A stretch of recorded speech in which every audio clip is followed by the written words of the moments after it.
Now, what shall I wear today? What shall I wear? Might be a question you pondered maybe this morning as you got up, or even last night if you're super organised.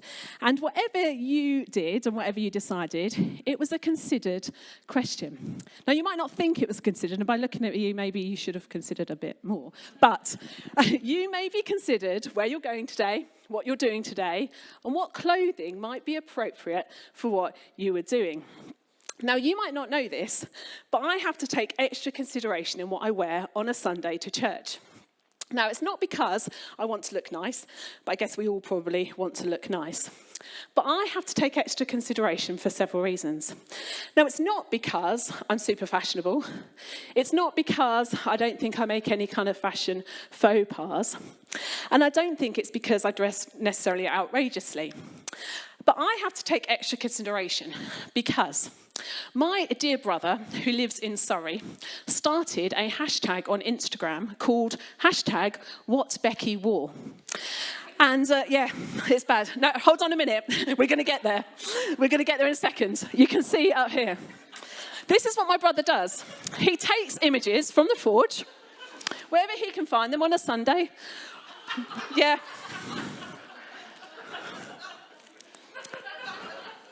Oh, there's far more. Honestly, we could go on for days of this. Yeah, that's my favourite, I think, the old Cilla Black. But yeah, what my brother does is he takes a screenshot of something from the forge from online that I've worn maybe on stage or an event or something. And as you can see, he compares it to something else. Sometimes an inanimate object, sometimes an animal, sometimes something famous or a character. And yeah, he does that. Now, I do find it hilariously funny, so I'm not offended by it at all. But this does not give permission for everyone else to get on board with this, okay? I don't want to see loads of photos of me popping up being compared to food and animals and all sorts. Now, the fashion industry is big business, isn't it? It's really important for our economy. The fashion industry brings in so much money and brings in so much employment for millions of people, right from things like designers, manufacturers, marketers, retail personnel. And you might not be interested in fashion at all, and that's okay. But you are interested in getting dressed, which I'm hugely glad about this morning. And even if you don't think that you're that bothered, you made a choice when you got dressed. See, we might wear something different if we're attending a wedding as opposed to running a marathon. If you work on a farm, your work attire will look a little bit different than if you're a business executive that travels into the city. Now, we're not going to spend the next 20 minutes looking at clothes and fashion and talking about that. Phew, I hear some of you say. But I want you to hold this thought in your mind this morning as we start this series, Dress to Impress. And this is a thought I want you to hold. I make a choice over what I wear. I make a choice over what I wear. Now, if you're familiar with the story of Adam and Eve, which is told right at the beginning of the Bible, you'll know, I'm going to get smoked out here. It's just so my brother can get a good photo. And if you're familiar with the story of Adam and Eve at the beginning of the Bible, you will know that they started off stark naked. They then went on to eat a certain fruit and then felt shame and embarrassment and soon covered themselves up. And we've been covering ourselves up ever since, haven't we? But you might not know this, but the Bible actually has quite a lot to say about clothing, more than we might think. In many of the stories in the Bible, it thinks to note what people are wearing. Now, I'm going to list off some people. You don't even need to know these names or be familiar with their stories. But this just shows you that clothing was important in the Bible. There was a guy called David, and it tells us he was clothed in a robe of fine linen. John wore a garment of camel's hair. Jesus, when he was born, was wrapped in strips of cloth. And there's evidence to suggest that just as we do today, consideration was taken to what they wore. See, wearing sackcloth was a sign of mourning. Wearing purple was a symbol of wealth and royalty and power. Prophets and priests had certain clothes that gave them different rights to everybody else and set them apart. See, just as we do today, if you can see me through this, just as we do today, people in the Bible made a choice over what they wore. And also goes on into the New Testament, the second part of the Bible. Jesus came and told us, don't worry about what you wear, which again implies that maybe like some of us today, people 2,000 years ago were also worrying about what they wore. But we then get to a section in the Bible, in this New Testament part of the Bible, where a guy called Paul, a follower of Jesus, wrote something about clothing. Now, Paul, he wrote quite a lot of the New Testament of the Bible. And over these next 4 weeks, we're going to be looking at this thing specifically that he said about clothing. Now, I'm going to just read that in just a second. But what Paul said is going to be different. He's going to give us an alternative view to what we can wear. This is what Paul said. He said, therefore, as God's chosen people, holy and dearly loved, clothe yourselves with compassion, kindness, humility, gentleness, and patience. Bear with each other and forgive one another if any of you has a grievance against someone. Forgive as the Lord forgave you. And over all these virtues, put on love, which binds them all together in perfect unity. Let me just give you a little bit of context here to what Paul was saying. See, Paul was a follower of Jesus, and he'd had this massive, dramatic life turnaround. He'd discovered for himself what it meant to know Jesus and to follow Jesus. And because of that, he was really passionate about encouraging others to do the same. So in his life, he would go around visiting different groups of people to encourage them, to share with them, to motivate them and to inspire them. And when he couldn't visit with them, he would then write letters to them. And so that's what we've got here. This is part of a letter that was written to a group of people that Paul was encouraging. It was written to a group of people in the city of, or the town of Colossae. Now, Colossae was a really important town at the time. It was quite a big and it was quite a prosperous town. And in Colossae, which is now in what we know as current-day Turkey, business and trade would have happened a lot. So what would have happened there is lots of different people were coming in and out of the city. And as they travelled in and out of the city, they would have brought with them different worldviews, different thinking, maybe even different religious practices. And so the Jesus followers in this place, their own religious practices were getting a little bit sketchy. They were getting a little bit influenced by all of this fusion of thoughts and ideas that were happening around them. And so Paul's letter to them tells us about that. It tells us about some of the practices that these people in Colossae were doing. They were denying themselves certain wants and needs. They started worshipping angels because they thought all those things made them better. They thought that's what they had to do to be right with God. And so Paul comes along and says, do you know what? There's a different way. He's saying there's a different way to conduct yourself.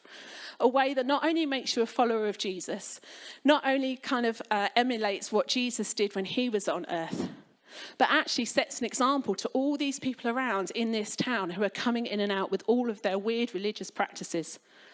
And so he gives them this list. He gives them a list of these things that they should be doing.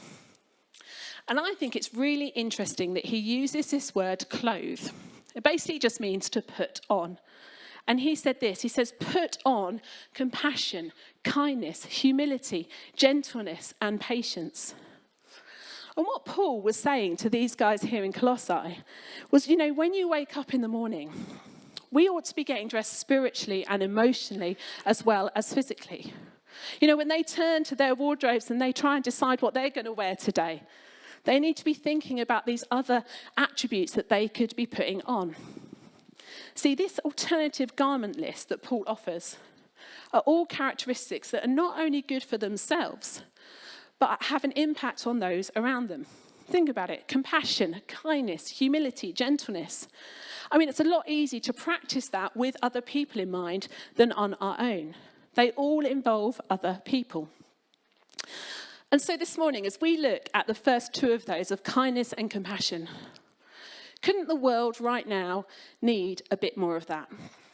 Couldn't the world need a bit more kindness and compassion? You know, we currently have conflict zones in places like Ukraine and Syria. There have been recent floods in India. You know, there's refugee camps all over the place full of displaced people. People are facing economic hardship. You know, there's social and political turmoil. I could go on. All situations where if we flooded it with compassion and kindness, we might see some difference. See, this world, it doesn't need more pious followers of Jesus who think we're better than everybody else. I think this world needs more kindness and compassion, the kind that Jesus showed us. So as we kick off this series today, what does it look like to clothe ourselves in those things? What would it mean to dress ourselves in kindness and compassion? Now, I think these two words are very much linked to each other. I think they're quite a couple because I think kindness is often the action that comes out of compassion. And I came across just a few weeks ago this amazing definition of compassion. And it was this: when love meets suffering and stays loving. Just let that sink in for a minute. When love meets suffering and stays loving, that's where compassion can be found. You know, when suffering can sometimes pop its ugly head up in our life or in the life of those around us, it can be displacing, can't it? It's not a nice feeling. And in those moments, other emotions can come up. Love can turn to fear or anger or even disgust. Just think about it. We've all probably known that person who gets an unexpected medical diagnosis and their first thought is fear or panic. Or what about that newly separated couple who, completely out of character, overnight turn very angry and bitter? Not even necessarily towards each other, but to the world around them as well. But when suffering comes along, we all get it. We can feel overwhelmed. And those not nice traits can pop up. See, staying loving is a lot more of a taller order, isn't it, in those moments? We know suffering is hard to bear and no one chooses suffering. We'd all rather choose an easier route. But do you know what? I think in the feeling of pain, that's where we can find genuine compassion. Because when we actually break open our heart and can touch that pain and really feel it, that's where compassion can be found. I'm not sure, based on this definition, I'm not sure if we'd find compassion without suffering. Because when we can stay loving in the midst of suffering, either our own suffering or those around us, that's where we find compassion, and that's where kindness gets a chance to be acted out. Now, kindness, I think, can often just be perceived as an action. You know, doing kind things. Taking the neighbour's bin in for them, that's kind. You know, helping a stranger in the supermarket reach something off a high shelf, that's a kind thing to do. Looking after friends' kids when they need it, all good acts of kindness. But I think the kindness that Paul is talking about in this list for the Colossians and for us today is bigger than that. I think it's a kind of kindness that starts in our hearts and in our minds, not just in the actions that we do with our hands. I think that's why he used the word clothed as well, or put on, because it implies covering ourselves from head to toe. He didn't just say hold kindness lightly. He said cover yourself in it. Make sure everything about you is covered in kindness and compassion. Now, there's a doctor called Dr. Chris Germer, and he is a clinical psychologist in the world of kind of self-compassion.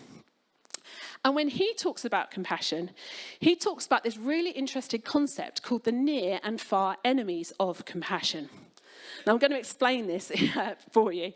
But he talks about these near and far enemies.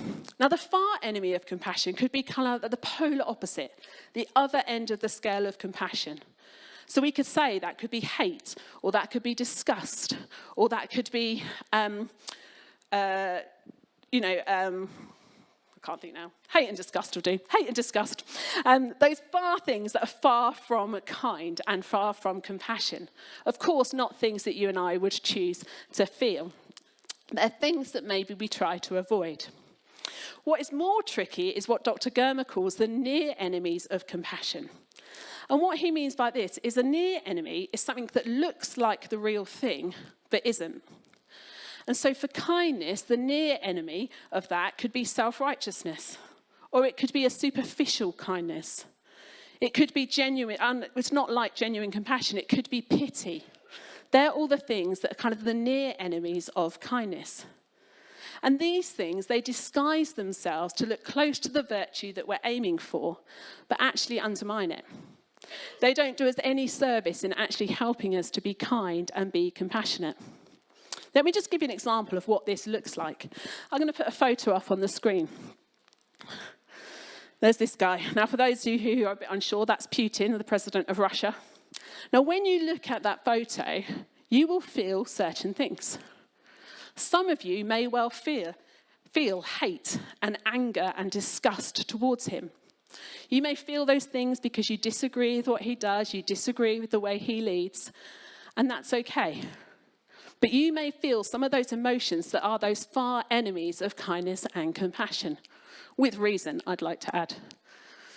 Others of you, though, you may say to yourself, do you know what? I'm kind and compassionate towards everyone.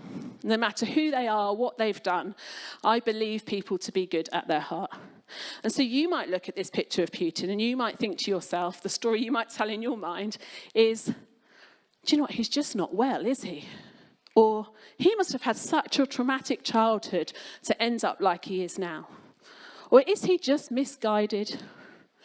See, all things that maybe you think are kind of kind thoughts about him, but Dr. Germer would say to you, are actually pity. They're not actual genuine compassion and kindness towards him. Now, others of you might even be complacent towards him, not having an opinion at all, and think to yourself, well, that's a good position to be in, isn't it? Just to be, don't really care much for him. Again, not the fierce compassion that we're being called to do. But it's these near enemies of kindness that we need to pay attention to. See, the fierce kindness that we're to clothe ourselves in, I don't think is just an external kindness. This isn't just about doing good. It is about thinking and feeling kind and compassionate thoughts. Now, I know firsthand that doing kind things is often easier than feeling and thinking kind things. I've been working here at the Forge for over 13 years, and I absolutely love my job. Do you know, I get to, on a weekly basis, sometimes a daily basis, I get to go and help people in need. I get to take money from the Forge and gift it to people through our hardship fund who are struggling, who are maybe facing a crisis where life's not going so well. And I get to go and be the face of the church and say, do you know what, here's this, let's help you out. And it's fantastic. But here's my confession time. Sometimes I don't always feel deep compassion and kindness for every single person that I get to meet. At times, I can be guilty of letting judgment and criticism sneak in. I can go home and in the safety of my own home, have a good whinge about someone. I can have strong opinions about how someone lives their life. Come on, I'm sure I'm not the only one who's judged someone else's parenting. Or maybe who has got frustrations with people at work because they work different to you. I can be that person that thinks, why don't they just? Or if they just stopped doing X, Y, Z, their life would be so much better. They wouldn't be in that mess at all. But about a year ago, I came across a quote in a podcast that stopped me in my tracks. There was one single sentence, and as I heard it, it struck me. And every time one of those judgmental thoughts is on the tip of my tongue, or a moment of unkindness crosses my mind, I think about this quote that I heard. Now, it was on a podcast by Brené Brown, who is a social researcher. And I don't remember much else about the podcast or its context. But this was the line. She said, "Do I believe that everyone is doing their best? Do I believe that everyone is doing their best?" It sounds simple, doesn't it? But the parent who is yelling at their child in the street, do I believe that they're doing their best with all of their experiences, with all of their knowledge, with all of their know-how in that moment? Do I believe that they are doing the very best parenting that they can do? That disabled man who sits at home watching television day in, day out, not working. Do I believe that he is doing his very best? Or do I judge? Of course, there's always room for improvement for people, and I'm not saying there isn't. But do you believe generally that people are doing their best? Maybe bring to mind that person or that group of people that you struggle with. Do you believe they're doing their best? So how do we practically put on and clothe ourselves in kindness and compassion? How do we start to change our mindset and start believing that people are doing their best? I want to suggest and challenge us this morning to do two things. Now, if you're an avid Instagram or TikTok user, you'll be familiar with these two acronyms. They are GRWM and OOTD. I see a few faces of recognition and quite a lot of blank faces. The first one, GRWM, is just an abbreviation of Get Ready With Me. The second is Outfit of the Day. And what this second tag, Outfit of the Day, usually accompanies on Instagram or TikTok or other social media, it accompanies a photo or a video with someone who is showing off what they've worn for the day, what they've chosen to put themselves in. And so as we think about Outfit of the Day, I want to challenge us to think, if someone was to look at you, if someone was to look at your outfit of the day, what would they see? Would they see you wearing kindness and compassion? Do they see actions of kindness being done willingly, or is there a reluctance in you to help? Are you known to be critical or up for a good gossip? So my action to all of us this week is to maybe take a few minutes and stand in front of a mirror, if possible, and do a bit of self-inventory on yourself. What do people see of me? What does my outfit of the day say about me? Not your actual physical clothes. But what do people see? Do people see compassion? Do people see judgment or condemnation? And knowing where we start from is a really important stage before we know how do we put on more compassion and more kindness. The second acronym is this GRWM, Get Ready With Me. Now, on social media, people use this when they're getting ready for the day, funnily enough. As they choose their clothes, as they do their hair, they do their makeup. On social media, they will take you on this journey from just out of bed to ready for the day. And they might talk about what they're doing, the clothes they're wearing, how they're doing their makeup, how they're doing their hair. And so the second thing I want to challenge you to do today is when you head to your wardrobe in the morning, or your drawers, wherever you keep your clothes, on the bedroom floor, when you go to pick up your clothes and you go to put them on, I want us to be mindful. Like Paul was saying to the people of Colossae, let's not just be worried about what we're physically putting on, but what are we putting on today? How are we starting our day? As you get dressed, ask yourself, what do I need to do today to clothe myself in kindness and compassion? Is there someone that I need to start thinking differently about? Is there someone that I need to choose to believe that they are doing their best? Ask God to help you with that. Think about all the positive attributes that they bring to you. Practice gratitude over that person. Maybe there's someone in your life that needs help right now, and for whatever reason you've been reluctant to step in and to provide that help. Maybe we need to change our mindset first and then be able to put that into action. If we start our day, I think, being mindful of those near enemies of pity and complacency and self-righteousness, then actually we can create room for compassion and kindness to take its place. So we can decide, can't we, let's put on kindness and compassion, not just with your hands in what we do, but in how we think and how we feel. You know, our groups launch that we've just watched that video of is a great opportunity to get some accountability in this as well. As a group, it's far easier to share, where are you struggling with this? You know, or putting your hands up, say, do you know what, I don't believe the best of people. In a group, it's a safe environment to be able to share that and to get support and encouragement with it. So if you've not joined groups before, certainly have a think and have a look online at what's available. I want to show you an example of how this is lived out, this compassion and kindness, and what this means when someone puts on kindness and compassion. I want to introduce you to my friend Stephen. Stephen is a part of the Forge here, and he is one of the most compassionate people that I know. He is loving towards his family and his friends. He's loving towards the young people that he works with. And so I want to introduce you to his story on the screen to see Stephen. I'm Stephen, and I work in a residential care home for teenagers with disabilities. I went to Zambia in 2019 after many years of saying no, I wouldn't go, and then there was a chance to take the family out and go with other families, and explore what was out there, and to do some work with the children and for hands at work. Didn't really know what to expect until we got out there. We'd had some meetings beforehand, and we had quite a lot of concerns about how we would feel, how we would cope, and what we would be doing.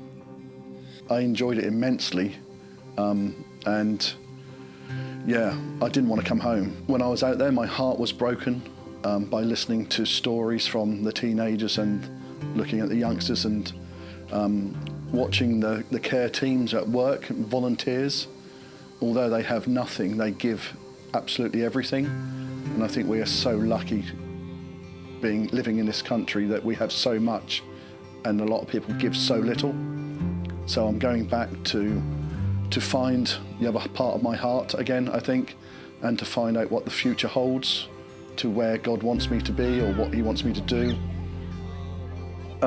Recognising the people was awesome, really, especially one girl who just came straight up to me and says, "Stephen," and that was, yeah, just sunk deep into the heart, really, and that she remembered me and I remembered her, and also David, which is not his name, but he just walked up to me. He was a little boy when I last saw him. He's now 6 foot something, and with a deep voice, and yeah, just awesome, really awesome. We went to see Go-Go Mary and her husband. Mary has had malaria for nearly 2 years. She's up and down, she's very poorly. Although she was quite happy, she hadn't been able to work for some time. She's in her 70s, but is the main breadwinner because her husband had a stroke a couple of years ago and has left him not paralysed, but certainly arm is paralysed, so he can't work. He can't speak because of the stroke. She had 10 children, most of them had died, and the other children didn't want anything to do with them because she'd remarried. He'd already had 6 children himself, and none of them wanted to help them out either, although they live fairly local. So she's looking after 2 14, 15-year-olds. Though as we prayed for them both, they wanted prayer for malaria to go, and that she'd have the energy to be able to dance again and walk long distance, and for the grandfather to be able to just get up and have some smiles and life in him again, because he was a very sad person. So by the time we left and after we'd prayed, I did a little dance going out the door. She jumped up and started dancing with me, going down the track, and she saw us off, and the grandfather got up and walked as well, and did a little jig in the middle of the path. And there was lots of laughter and lots of fun, and that felt really, really excellent to be able to give something, and the sense of the Holy Spirit being there. Yeah, just was amazing, absolutely amazing. I think connecting with the 2 lads, which I knew previously in Amlu, and I was able to show them pictures of last time, able to talk to them about last time, and a real sense of getting to know them better this time. And they've made me feel very vulnerable. Some of the stories that have come out, we were talking about forgiveness, and one of them said, "How can we forgive somebody that's killed somebody in your family?" Which was hard to take. And I just said to him, some things are harder to forgive because the weekend has been about forgiveness. And then later that day, he said to me, "When you leave, are you ever coming back?" And I said, "Yes, I'll come back. Do you want me to come back?" And he said, "Yes, of course I do." But then he said, which was the thing that got me, was, "Will you be my dad? I need you to be my father." Which, what do you say to that? You know, that really just hit home on how vulnerable he is. And since then, I've sent 2 or 3 messages, voice messages through an interpreter, Haggai at the farm, and he's sent them back to them, and I've received some stuff back, which is really cool. So I went looking for answers, and I think the answers came on the last day, as they always do, that I was invited back to go and to have a look at this new farm. So I'm going back on the 25th of August this year until the 10th of September, with hopefully an add-on at the end to go back to Amloo and go and see the lads that I met up with and got close to, and just see how they're doing. Really looking forward to just being back in Zambia, seeing what's next for me long term, whether it's going out every year doing the farm stuff and seeing how that rolls over the coming years, or going back into community and doing some stuff with the young lads and some mentoring. Not quite sure yet, but I'm sure God's got a plan and I need to just roll with it, really.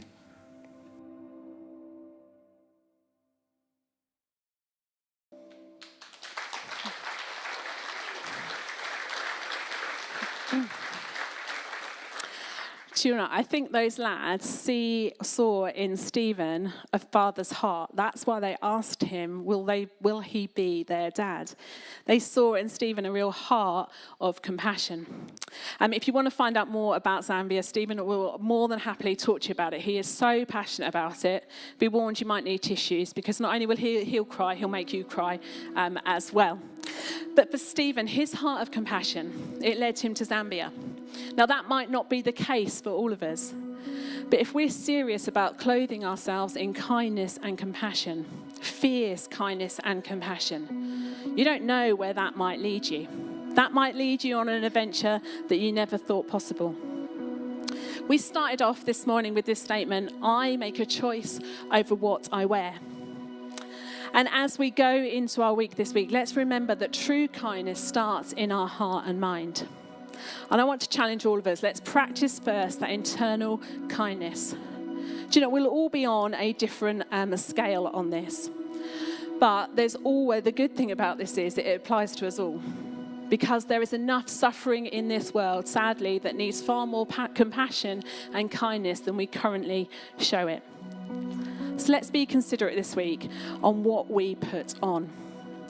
When you came in this morning, you should have been given one of these clothes tags. Please take it away with you. Use it over these next 4 weeks. Maybe put it on your wardrobe or on your drawers, so as you get dressed, you can remind yourself, what am I going to clothe myself in today? What will people see me wear? Let me pray. Father, we thank you for your word. We thank you for this reminder on what we are to clothe ourselves in. Lord, we thank you for the example of yourself and your son Jesus, who was full of compassion and kindness, especially in the midst of suffering. And Lord, I pray that you help us to clothe ourselves in kindness and compassion so that we can point other people towards you, the ultimate example of kindness and compassion. Transform our hearts and our minds so that in turn that will turn into our actions. Amen. Please vote.